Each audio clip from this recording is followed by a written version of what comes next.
2 3 go.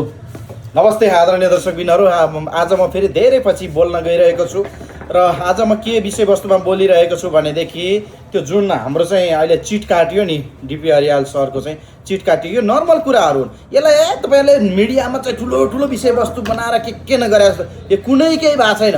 हिजोकोले काट्दैन थियो, आजकोले काट्यो, यो प्रगति उन्नति होइन। तर यहाँ विषयवस्तु कस्तो उठ्नु पऱ्यो भनेदेखि कहाँ भ्रष्टाचार भइरहेको छ, कहाँ खान्छन्, कहाँ हिँड्छन्, कस्ता खालका व्यापारीहरूलाई भेट्छन्, के चढ्दैछन्, यस्ता कुराहरू उठाउनुहोस्। कहाँ पुल निर्माणमा चाहिँ घोटाला भयो कि काहीँ चाहिँ विकास निर्माण चाहिँ कसरी गर्न सकिन्छ, तपाईँलाई नयाँ योजनाहरू तपाईँले चाहिँ त्यहाँ दिनुपर्छ र यस्ता यस्ता कमजोरी विषयहरूलाई नलिनुहोस्। भ्रष्टाचारमा चाहिँ ध्यान दिनुहोस्, विकासको गतिहरूमा ध्यान दिनुहोस् र यस्ता सानातिना विषयवस्तु लिएर चाहिँ राज्यमा चाहिँ कमजोरी नबन्नु। मेन पावरका दलालीहरूले कहाँ फटाइ गरिरहेका छन्, यहाँ दिन प्रतिदिन गरिब दुखीहरूले खान नपाएको विषयवस्तु छ।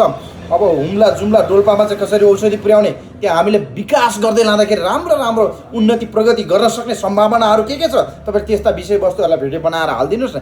कहाँ चिट काटेको, कहाँ जाँड खाएको, कहाँ कफी खाएको।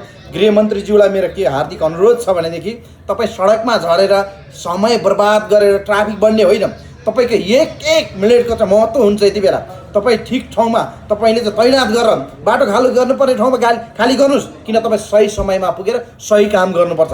तपाईँको 5 मिनटले पनि यहाँ धेरै ठुलो काम बन्न सक्छ। तपाईँले यति बेला कानुनहरू चाहिँ परिवर्तन गर्नुपर्ने हुन्छ। त्यसरी सडकमा अल्मलिएर बस्ने होइन, ठिक ठाउँमा निक्लिनु पर्ने ठाउँमा तपाईँले खाली नै गर्नुहोस्। नेपाली जनताले तपाईँलाई साथ र सपोर्ट दिन्छ, हामी युवाले सपोर्ट गर्छौँ। हामी त्यसको विरोधमा छैनौँ क्या। हामी 2 मिनट धैर्यता गरेर देश बन्छ भने हामी धैर्यता गर्न तयार छौँ र तपाईँहरूलाई सल्लाह सुझाव यही नै छ। राष्ट्रिय मिडियाका साथीहरूलाई पनि के छ अनुरोध भनेदेखि तपाईँले सानो सानो इस्युहरू यस्ता खालका विषय कमजोर विषयवस्तु उठाउने होइन क्या। कहाँ कमजोरी कहाँ छन्, कहाँ प्रगति गर्न सकिन्छ, कहाँ राम्रो काम गरे हो, त्यो चाहिँ विषयवस्तु उठाउनु। यति भन्दै म धन्यवाद दिन चाहन्छु। नमस्ते।